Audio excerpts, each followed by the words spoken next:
अस्सलामुअलैकुम, good morning, Ramzan मुबारक। और ये रमज़ान का फ़र्स्ट फ्राइडे है और ये फ्राइडे का मैं व्लॉग बना रही हूँ। आप सब कैसे हैं? कमेंट बॉक्स में ज़रूर बताइएगा। आप सबके प्यार का बहुत बहुत शुक्रिया जो लास्ट वीडियो में आपने शो किया। और लास्ट वीडियो में थोड़ी सी एडिटिंग की वजह से थोड़ा इशू आ रहा था, इंशाल्लाह वो भी मैं रिज़ॉल्व कर दूँगी। यहाँ पर सुबह के जो है वो 4 बज रहे हैं। मैं सुबह 4 बजे उठ जाती हूँ और सबसे पहले नीचे आके मैं जो है वो पानी पीती हूँ गर्म, और साथ में जो है वो मैं बच्चों के लिए मिल्क बॉटल रेडी करती हूँ।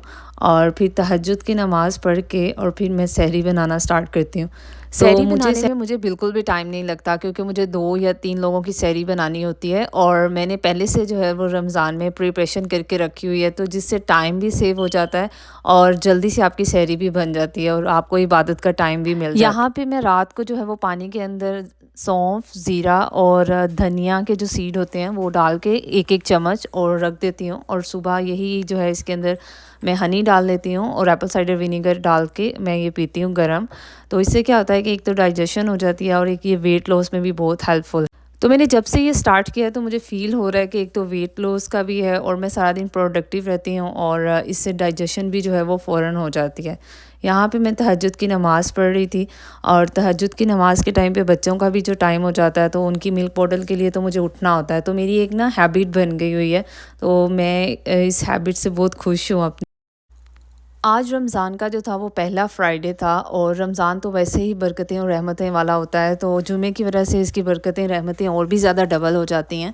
और मैं कहीं पे पढ़ रही थी, वहाँ पे लिखा हुआ था कि अगर आप रमज़ान के अंदर जो फ्राइडे होता है उसमें अगर आपकी कोई भी दिली जो दुआ है जो आप काफ़ी टाइम से मांग रहे हैं पूरी नहीं हो रही, तो आप सच्चे दिल से उस दुआ को अपने माइंड में रखें और आप जो है वो उसको रिपीटेडली कहते रहें नमाज में, दुआ में, और सहरी सहरी फजर से पहले, तहज्जुद में या अफ्तारी से पहले, तो वो ज़रूर जो है वो कबूल हो जाती है।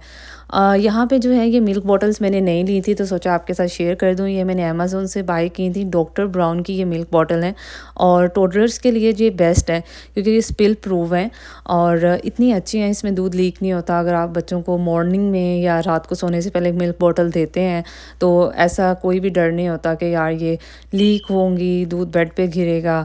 और बहुत ही अच्छी हैं, बहुत ही यूज़फुल हैं। इनके हैंडल्स जो हैं वो काफ़ी यूज़फुल हैं, बच्चे अच्छे से इनको कैरी कर लेते हैं। तो यहाँ पे सुबह, क्योंकि आपको तो पता है यूएस में जो बेडरूम्स हैं वो अपस्टेयर्स होते हैं, तो मैं बच्चों को मिल्क बॉटल्स लेने गई हूँ। वो मिल्क बॉटल पी के दोबारा सो जाते हैं, और फिर मैं उनको जो है वो 7 बजे उठाती हूँ। तो मैं उनको मिल्क बॉटल दे के आ गई थी किचन में। अब मैं प्रिपेयर कर लेती हूँ सहरी। जो लोग भी यूएसए में रहते हैं उनको आइडिया है कि हर मार्च जो है वो 1 घंटा टाइम जो है वो आगे हो जाता है। तो अभी इस संडे को जो है वो होगा टाइम, बट ये फ्राइडे की वीडियो है तो हम पहले वाला ही टाइम फॉलो करेंगे। तो यहाँ सहरी जो है वो 5:49 पे होती है एएम में, और अफ्तारी जो है वो 6:40 पीएम पे होती है। तो यहाँ पे मैं आपको बता रही हूँ कि जो रमज़ान में मैंने पहले से प्रिपरेशन की वीडियोस बनाई हुई हैं, उन प्रिपरेशन को आप कैसे यूज़ कर सकते हैं और कितनी ईज़ी से आप जो है वो सहरी बना सकते हैं। तो ये शामी कबाब जो थे मैंने 4 और 5 का पैक जिप लॉक में डाल के रखा हुआ था। एक पैक मैं फ्रिज से निकालती हूँ, फ्रीज़र से, और इसको बना लेती हूँ। और ये रोटियाँ भी जो हैं वो 90% कुक हैं, और 20-20 रोटी का जो है वो बैच बनाया हुआ है और उसको फॉइल पेपर के अंदर अच्छी तरह से कवर किया हुआ है। और अब मैं आपको बताती हूँ कि ये इस तरह करने से ना सहरी आपकी 30 मिनट्स के अंदर रेडी हो जाती है और आपको इबादत का भी टाइम मिल जाता है। यहाँ पे शामी कबाब को पहले जो है वो डीप रोस्ट कर लेते हैं, और बाद में एक एग जो है उसको मिल्क के साथ अच्छी तरह से बीट कर लेते हैं, तो एग भी सॉफ्ट हो जाता है। और इसके अलावा ये जो है वो लूप्स नहीं रहते इसके अंदर। तो इसको आप शामी कबाब इसके अंदर डिप कर लेते हैं और उसको शैलो फ्राई कर लेते हैं। और साथ में रोटियां जो हैं वो भी इजी हो जाता है क्योंकि 90% कुक होती हैं। आपको सुबह उठ के आटा नहीं गूंदना पड़ता, रोटियां नहीं बनानी पड़ती। तो प्रिपरेशन जो है ना वो बहुत हेल्पफुल है रमज़ान में। यहाँ पे मैं एक तरफ जो है वो स्टोव के शामी कबाब को जो है वो स्लाइडली शैलो फ्राई कर रही हूँ दो बोथ साइड से, और एक तरफ चाय बन रही है। और ये जार आपको याद होगा कि मैंने ये बटर से आपको देसी घी बनाना बताया था, और जब मैं प्रिपरेशन कर रही थी रमज़ान की, तो ये बटर से जो देसी घी बनाया वो मैं सुबह के टाइम यूज़ करती हूँ। ये एज़ अ पराठे बन जाता है और रोटी बिल्कुल सॉफ्ट हो जाती है और खाने में इतना टाइम नहीं लगता। तो मैं बच्चों को भी यही देती हूँ, और हस्बैंड और मैं भी प्रेफर करते हैं कि रोटी खाएँ ताकि सारा सारा दिन जो है वो अच्छा गुजरे। तो यहाँ पे ये बिल्कुल जो थे दोनों साइड से शैलो फ्राई हो गए थे और मैं जो है वो 4 और 5 रोटियाँ जो है इस तरह से बना लेती हूँ। तो जिसने 2 खानी है वो 2 खा लेते हैं, जिन्हें 1 खानी है वो 1 खा लेते हैं। और चाय जो है वो मस्ट है क्योंकि ऑफ़िस वर्क करना होता है और मेरी भी रूटीन सारा दिन बिज़ी रहती है बच्चों के साथ। तो मेरी कोशिश होती है कि मॉर्निंग में मैं सहरी में चाय ज़रूर पीऊँ ताकि सारा दिन जो है वो अच्छा गुज़रे, प्रोडक्टिव गुज़रे। तो ये हमारी सहरी है जो मैं रेडी कर लेती हूँ और बस चाय रह गई थी वो भी मैं ले आई हूँ। और मैं और हस्बैंड जो है वो बैठ के यहाँ पे ब्रेकफास्ट करते हैं क्योंकि बच्चे सो रहे होते हैं, उनका नाश्ते का सहरी टाइम ख़त्म होने के सेपरेट बाद है। नमाज़ पढ़ लेते हैं और उतनी देर में जो है वो बच्चे उठ जाते हैं। फिर उनको जो है वो रेडी करके मोंटेसरी छोड़ के आना पड़ता है। और बच्चों को जो है जैसे ही वो उठते हैं सबसे पहले मैं उनको चेंज करके हाई चेयर में बिठा देती हूँ। तो मेरी कोशिश होती है कि वो फ्रूट्स जो हैं वो मॉर्निंग और इवनिंग में ज़रूर लें। तो सबसे पहले मैं मॉर्निंग में उनको स्ट्रॉबेरीज़ या कोई भी सॉफ्ट फ्रूट जो है बनाना वो ज़रूर देती हूँ। और जितनी देर में वो स्ट्रॉबेरीज़ वगैरह को खाते हैं उतनी देर में मैं उनका ब्रेकफास्ट रेडी कर देती हूँ।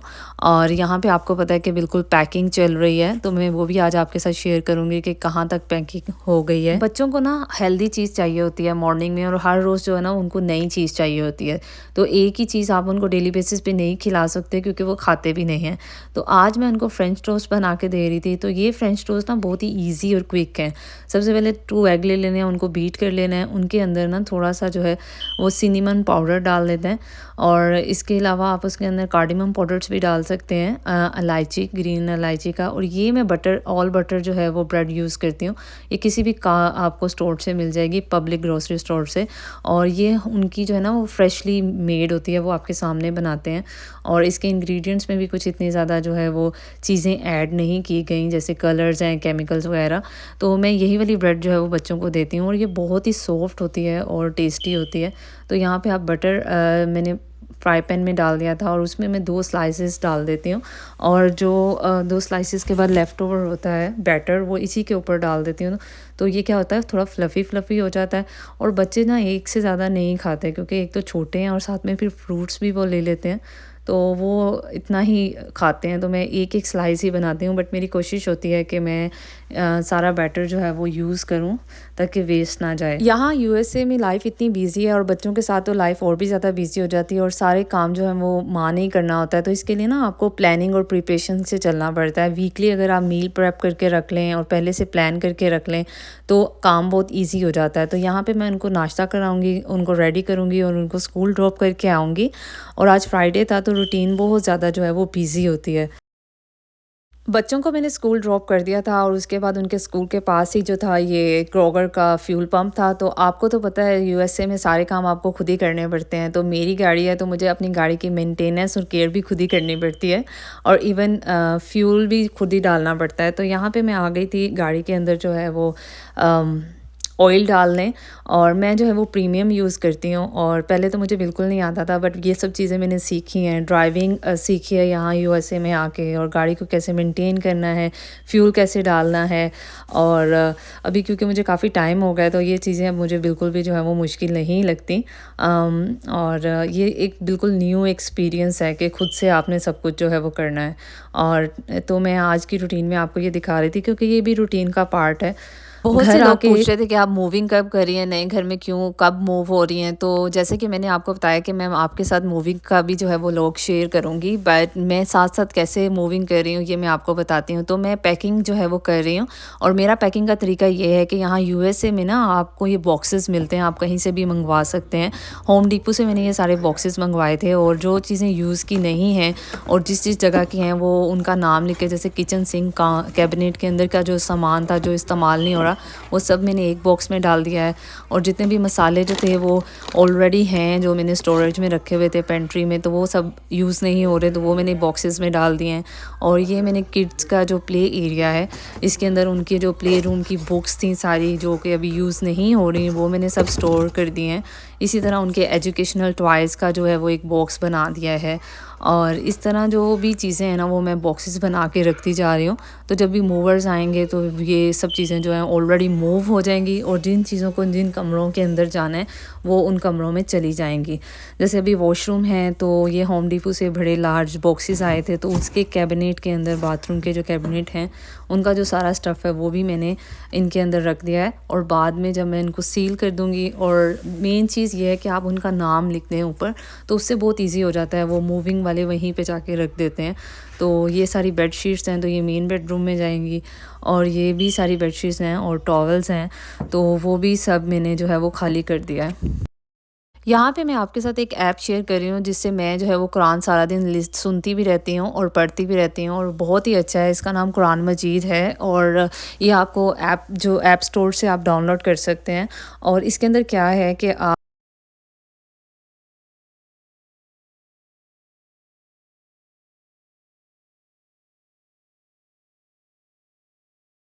आप इस ऐप के अंदर कुरान सुन भी सकते हैं और उसका तर्जुमा भी पढ़ सकते हैं। इस कुरान के अंदर इतने ज़्यादा चीज़ें हैं कि आप तस्बीह कर सकते हैं, डिजिटल तस्बीह इसके अंदर है, सारी दुआएं हैं, किबला डायरेक्शन है, तो और इसके अंदर आप ट्रांसलेशन कर सकते हैं, बुक मार्क कर सकते हैं, जितना आपने कुरान पढ़ लिया उसको सेव कर सकते हैं, कोई भी सूरत निकाल के पढ़ सकते हैं, तस्बीह कर सकते हैं। सारी जो चीज़ें हैं ना, किबला डायरेक्शन का बताया गया है, नमाज की टाइमिंग बताई गई है, रमज़ान की, इफ्तार की। तो मैं ये ऐप जो है वो ज़रूर यूज़ करती हूँ। और इसके अलावा ये जो है वो लोकेशन को ट्रेस कर लेता है, आप जिस एरिया में रहते हैं और क्या करते हैं, तो उसके अकॉर्डिंग वो आपको टाइम ज़ोन बताता है, टाइम बताता है। तो इतना यूज़फुल है, मैं ड्राइविंग करते हुए या कुकिंग करते हुए सब मैं ये ऐप ज़रूर यूज़ करती। मौसम इतना अच्छा था और दोपहर के यहाँ पे 1 बज चुके थे और मैं रेडी हो गई थी जुमा प्रेयर के लिए। तो जुमा प्रेयर पे जाने से पहले मैं बच्चों को स्कूल से पिक करती हूँ ताकि वो भी मेरे साथ जुमा प्रेयर के लिए जाएँ और लर्न करें कल्चर और ट्रेडिशंस। तो यहाँ पे हमने जुमा की नमाज़ अदा कर ली थी, और उसके बाद हम सदका खैरात जो भी करते हैं वो सदका बॉक्स में डाल दिया। और इसके अलावा यहाँ पे जाके इतना दिल को सुकून मिलता है, आप जुमा की नमाज़ पढ़ते हो, सबके साथ इज्तिमाई दुआ करते हो। और अब घर आ गए थे यहाँ पे, तो यहाँ पे 5 बज रहे थे। घर आके बच्चों को भी थोड़ा देखना होता है, उनको स्नैक्स वगैरह देने हैं। वहाँ से फ़ारिग होके अभी 5 बज रहे थे यहाँ पे, और मैं किचन में आ गई थी क्योंकि मुझे इफ्तारी रेडी करनी थी। तो मैं ना 5 बजे ही इफ्तारी जो है वो स्टार्ट कर देती हूँ असर की नमाज़ पढ़ के उसके बाद। तो सबसे पहले मैं यहाँ पे अनियन कट कर लूँगी, और आज मैं वही सब ये चीज़ें यूज़ करने वाली हूँ कि जो कि मैंने प्री रमज़ान प्रिपरेशन वीडियो के अंदर जो थी सेव करके रखी थी रमज़ान के लिए। तो अनियंस जो हैं वो मैं फ्रेशली ही यूज़ करती हूँ। तो यहाँ पे मैं मटन पुलाव बना रही हूँ जो कि बहुत ही क्विकली बन जाता है अगर आपने पहले से सब चीज़ें जो हैं वो स्टोर करके रखी हों। ऑलिव ऑयल के अंदर आपने ज़ीरा डालना है और उसके अंदर आपने अनियंस को जो है वो फ्राई कर लेना है। तो यहाँ पे मैंने मटन को जो था वो पहले से ही जो था वो बॉयल करके और इसको जो था स्टोर कर दिया था, और साथ में यखनी को भी स्टोर कर दिया था। आप देख रहे होंगे कि जार के अंदर जो है वो यखनी पड़ी हुई है। और ये मैंने आपको ग्रीन चिलीज़ जो भी थी 2 वीक पहले स्टोर करना बताई थी कि कैसे आप इनको स्टोर कर सकते हैं और लॉन्ग लास्टिंग जो है ये रहती हैं।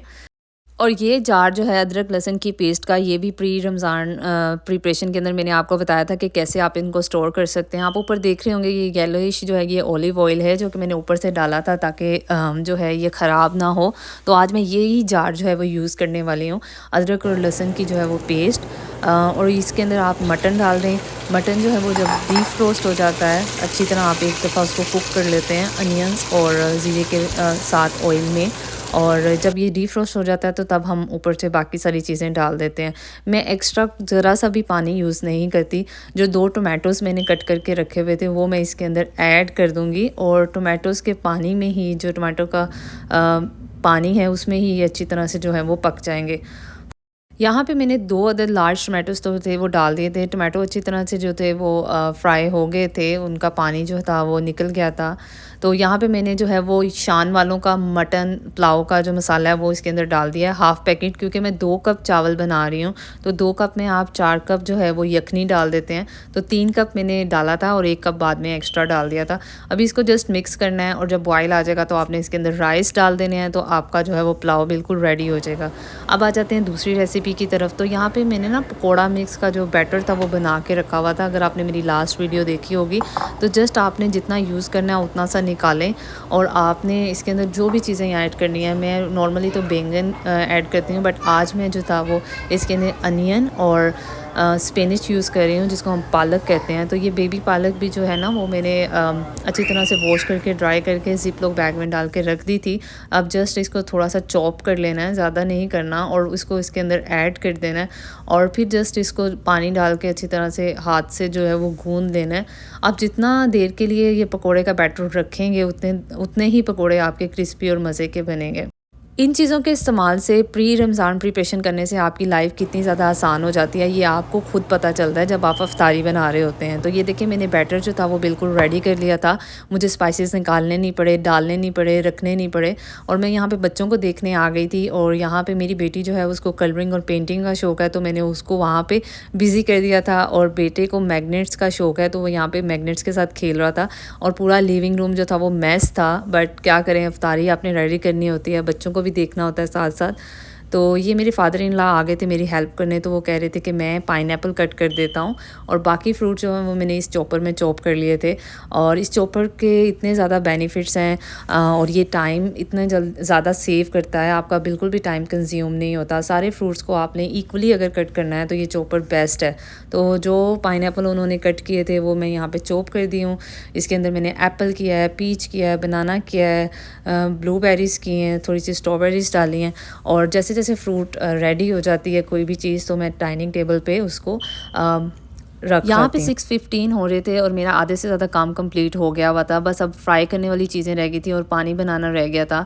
यहाँ पे मैंने सैलड कट कर लिया था और सैलड को मैं जो थे वो सैलड बॉल में डाल रही थी। ये कचूमर सैलड है जो कि पुलाव के साथ बहुत ही अच्छा लगता है, और मैं आपको अभी आगे बताऊँगी कि इसके अंदर आप क्या चीज़ ऐड करके इसका जो फ्लेवर है इन्हेंस कर सकते हैं। तो यहाँ पर मैंने चॉपर ही यूज़ किया था। यहाँ पर मैंने हाफ़ लेमन जो है वो स्क्वीज़ कर दिया इसके ऊपर, और फिर मैंने पार्सले और मिंट कट करके डाल दिया, और उसके ऊपर फीता चीज़ डाल रही हूँ। ये चीज़ इतना मज़े का लगता है, और मैं इसमें सॉल्ट ऐड नहीं कर रही क्योंकि ऑलरेडी इस चीज़ के अंदर सॉल्ट होता है, तो ऊपर से मैं इसको डाल देती हूँ। आप जितने भी टर्किश रेस्टोरेंट में जाएँ आपको ये सैलड ज़रूर मिलता है, आप ट्राई करें, इतना रिफ़्रेशिंग और गुड है। तो इसको भी मैं रैप करके, ताकि इसके अंदर कोई चीज़ ना आ जाए, और इसको भी मैं डाइनिंग टेबल पर रख देती हूँ। अभी पानी की बारी आ जाती है, तो यहाँ पर मैं बना रही हूँ एक स्पेशल किस्म का ड्रिंक जो मैं आपके साथ शेयर कर रही हूँ। यहाँ पे जब टाइम कम हो जाता है तो आपसे थोड़ी बहुत गलतियाँ ज़रूर होती हैं, जैसे मुझसे हो रही हैं। और मैं जो है वो शीशे का जग लेके यहाँ खड़ी हो गई थी आइस लेने के लिए, और इसके अंदर मैंने डाल दिया है 2 लेमन जूस, और साथ में उसके अंदर शुगर और सॉल्ट मिक्स करके इसके अंदर ऐड कर दिया है। और अब इसके ऊपर मैं ऊपर से थोड़ा सा मिंट डाल दूँगी, और इसके अंदर मैं डालूँगी रूह अफ़ज़ा या जामे शीरी, तो लाज़मी होता है रमज़ान में, तो ये सब ऐड कर दूँगी और इसको अच्छी तरह से मिक्स करके रख दूँगी। ऊपर से आपने इसके अंदर मिंट लीफ डाल देने हैं, और लास्ट चीज़ वो मैं आपको बताती हूँ कि मैं लास्ट चीज़ क्या डालती हूँ। अभी बारी आ जाती है फ्राई चीज़ों की, तो इनको जो है वो मैं 30 मिनट पहले ही स्टार्ट करती हूँ ताकि ये गर्म रहें। जैसे ही रोज़ा स्टार्ट हो आप गरम गरम खाएँ। तो ऑयल जो था वो गर्म हो गया था, इसके अंदर मैं डाल दूँगी अनियन और स्पेनिश के जो पकौड़े आपने बनाए थे बैटर, एक तरफ वो फ्राई कर लूँगी। और समोसा और रोल को फ्राई करने का ये तरीका है कि आप उनको जल्दी से 30 मिनट के लिए डीफ्रोस्ट कर दें और ऑयल ऑलरेडी गर्म कर लें, और इनको शैलो फ्राई करना है आपने, तो ये जल्दी से जो है वो कुक हो जाएंगे। तो मैं एक ही पॉट के अंदर यानी एक ही पैन के अंदर सब चीज़ों को कर लेती हूँ, क्योंकि बहुत सी चीज़ें हो जाती हैं फ्राइंग की, तो थोड़ा थोड़ा ही सब जो है वो यूज़ करते हैं। तो हम 3 लोग ही होते हैं, तो हम जो है वो थोड़ा थोड़ा ही खाते हैं, तो मैं फ्राइंग जो है चीज़ें कम ही यूज़ करती हूँ। तो यहाँ पे जो है वो वुमेंस डे आने वाला है, तो मैं वो सारी माँओं को, औरतों को, लड़कियों को हैप्पी वुमेंस डे कहती हूँ, कि जो भी हमारी लाइफ के अंदर हैप्पीनेस, ब्लेसिंग और खुशियाँ लेके आती हैं। तो हैप्पी वुमेंस डे तमाम मदर्स को, तमाम डॉटर्स को, और तमाम उन औरतों को जो कि नई ज़िंदगी जो है वो स्टार्ट करने वाली हैं, और जिनकी वजह से ये दुनिया जो है वो चल रही है, जिनकी वजह से जो है इतने अच्छे जो है वो बच्चों की परवरिश हो रही है। और यहाँ पे मैंने सब कुछ जो था वो रेडी कर दिया था। अभी सर्विंग की बारी थी, तो यहाँ पे देखें मैंने पुलाव जो था वो बिल्कुल वो बस सेट करना था, तो ऑलरेडी प्री सेट था। मैंने बस जो रह गया था फ्राइंग की चीज़ें वो रख दी थी, और हम 3 लोग ही रोज़ा रखते हैं, मेरे फादर इन लॉ, मेरे हस्बैंड और मैं, और बच्चों को मैंने पहले से ही डिनर करवा दिया था। आप लोगों को मेरा आज का व्लॉग कैसा लगा ये आपने मुझे लाज़मी बताना है, और प्री रमज़ान प्रिपरेशन करने से आपको क्या-क्या फ़ायदा मिलते हैं, ये भी आपने मुझे कमेंट बॉक्स में लाज़मी बताना है। और अगर आपको मेरी आज की वीडियो अच्छी लगी है तो आपने जो है वो मेरे चैनल को लाइक और सब्सक्राइब ज़रूर करना है। यहाँ एंड पर मैं इसके अंदर स्पार्कलिंग वाटर डाल देती हूँ, जिससे इसका टेस्ट बहुत ही ज़्यादा आ जाता है। आप इसके अंदर कोई भी फ्रूट जूस भी यूज़ कर सकते हैं। मैं इसके अंदर पाइनएप्पल जूस भी यूज़ करती हूँ। और हस्बैंड आ गए थे, और मिलते हैं एक नए व्लॉग में, तब तक के लिए अल्लाह हाफ़िज़।